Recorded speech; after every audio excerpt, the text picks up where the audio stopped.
The DVD story is a fantastic illustration because it's so visual. I think everyone can picture what it would be like to have their darkest moments displayed for everyone to see. And there are people out there who need to hear that. You know, people who've got a whole list of things behind them that would want to know that they're forgiven and that they can restore this relationship with God.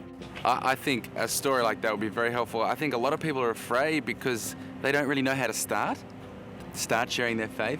Really being able to illustrate that with the hands makes it so clear and just is a really good way of pointing out step by step what really happened. I think that'd be very helpful. It's clear, it's true. It's just really obvious, and I don't think anyone can deny that that's really what the Bible's saying there. Whereas if you just quote it at them, it's easy to let it pass them by and kind of go in one ear and out the other. When you describe to them that section of Jesus taking our sin and dying for us, that is really where it's clicked with so many people.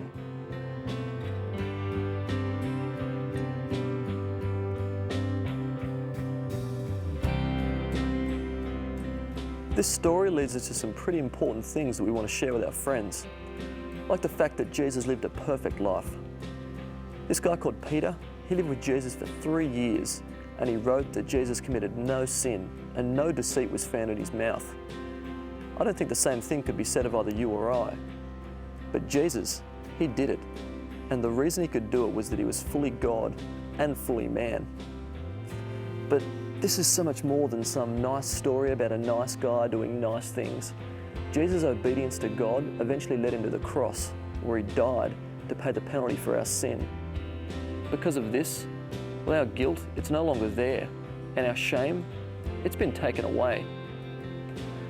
Lots of people know that Jesus died on the cross, but it's important that we also share with them that Jesus substituted his perfect life for our imperfect and sinful life, and it's because of this that we can have a relationship with God. This is the whole point of why the Bible was written, and this is the main plot in the story of God's interactions with his people. Maybe it's best summarised with that famous Bible verse, John 3:16.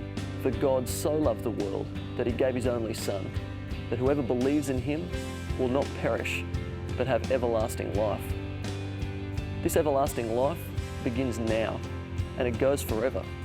And this relationship with God, well, it can start today.